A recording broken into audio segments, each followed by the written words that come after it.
So what is CAPA or the corrective and preventive action? So this short video explains the concept of corrective and preventive action, which is also known as the heart of quality management system.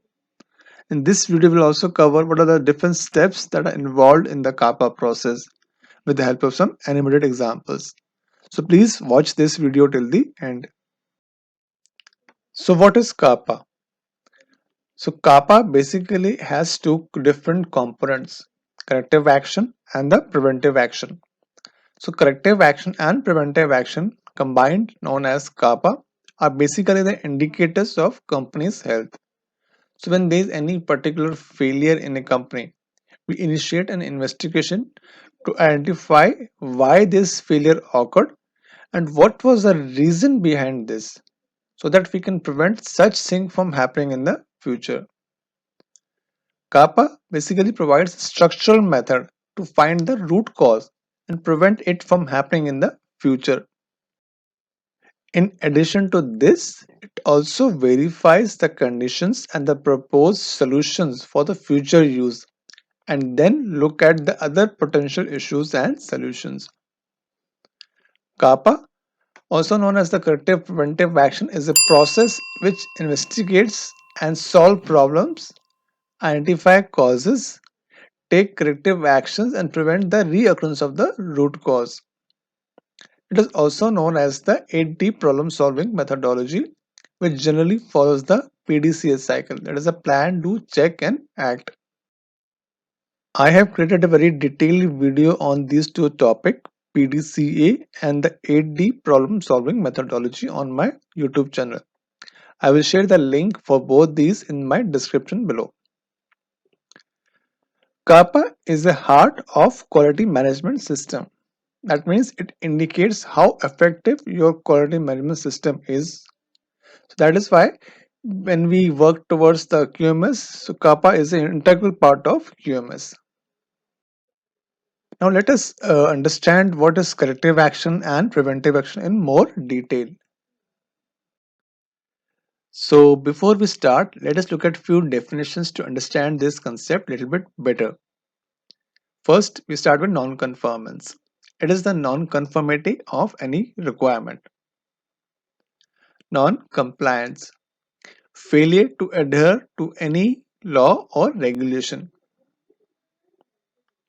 Correction, it is an immediate action taken to eliminate the problem. It does not eliminate the issue permanently, but it allows the process of work to continue, also known as the defect repair. So for example, when the problems occur, you need to understand the magnitude of the problem, determine how to prevent it from getting bigger, and how to address the current situation. Although the correction takes steps to correct the problem, it has no bearing on the cause because in this case you are not controlling the cause. Next is the corrective action. Elimination or eliminate the potential cause to prevent the reoccurrence of any non-conformity or undesirable event. So corrective action is the task that is identified to correct or fix a present ongoing issue or problem. And they are generally in response to some customer complaints. So corrective action are more intense than corrections, which addresses the immediate issue. Preventive actions. It prevents the potential reoccurrence of the same event again in the future. So you assess the severity of risk and then mitigate it accordingly. Now let us understand these concepts with some examples. Let's say the person left for a long drive on a bike and suddenly the bike stops in middle of the journey. Now the bike is not starting. So you investigated and found out that the root cause was that there was a carbon accumulated on the spark plug and hence the fuel was not igniting the and engine was not starting. Now the accumulation of the carbon on the spark plug is the root cause here. Correction could be you clean the spark plug and then put it back and the bike will start. So the correction action would be from next time onwards you have to have at least an extra spark plug And preventive action would be your motorbike is now running smoothly as earlier, but now the problem has been fixed. But you also want to make sure that injured does not face any such problem in the future. So what you do, so you open up the carburetor and clean it to get rid of any additional dirt, and also have an additional spare spark plug. So this is a quick example to explain this concept of corrective action and preventive action. We'll look at this in another example in more better way. Let's take another example to understand this concept. Let's assume that we have this packaging and due to some electrical fault it catches on fire. We are tracing the cause of this fire. So as a correction, we will first put down the fire. That is the first correction step we have. Now what would be our corrective action? We will understand the cause of this fire and how to prevent it. So we have, like, we'll take make sure that there is no one smokes near it, and all the hazards related to that fire is not there. So that is a corrective action. And preventive action would be we will have some display board with no smoking near this area to prevent such things from happening in the future. So what are the different phases of kappa? So we start with the first phase, that is the initiation of the kappa. This is the first phase, which is all about initiating your kappa against any non-conformity or complaint. Second phase is all about problem identification, which is a very important step to clearly identify the problem and make sure that the problem statement is defined in a smart way that is specific, measurable, attainable, time bound, and realistic. The third phase is all about the team formation, which is a very important step to form a right cross-functional team, which comprises of the process owner, quality assurance guys, kappa owner, management team, and the non-conformity identifier. Next phase is the correction phase. This eliminates the immediate problem. It does not eliminate the potential issue permanently, but it allows the process of work to continue. Root cause investigation. This is the phase in which the root cause is concluded to determine what is the exact root cause of the non-conformance. So we can use tools like 5 why analysis, Pareto analysis, or fishbone diagram.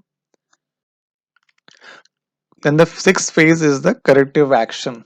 Once we determine the root cause above, the next is to implement the corrective action. So the corrective action basically helps to eliminate the root cause of the problem.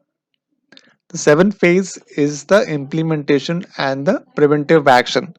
So once the corrective action determined is implemented, next that we have to make sure that it does not occur in the future. So if the proposed corrective actions are not appropriate, the kappa team should re-evaluate the corrective actions. The next phase is the verification or effectiveness check. So the success of the entire kappa is measured in this effectiveness phase. If the effectiveness of its check is not satisfactory, then kappa team restart the process and find out the exact root cause. Final phase is the closure of the kappa. So the kappa closure evidence shall be recorded for the future audit reference.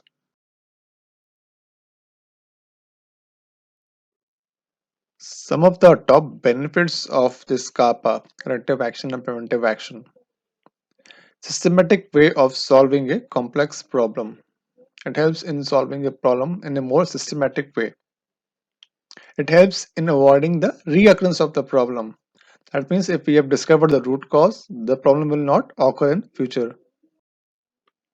It lowers the scrap, accidents and rework, reduces the product recall, and finally, but not the least, minimizes the customer complaints. These are some of the top benefits of kappa. So that is all I have on this video. If you like it, click here to subscribe. Do hit the like button as well. Share this video with all your friends on different social media platforms. And if you have any specific suggestions or topic for my next video, you can let me know in that comment section below. And please let me know your thoughts as well on this particular video.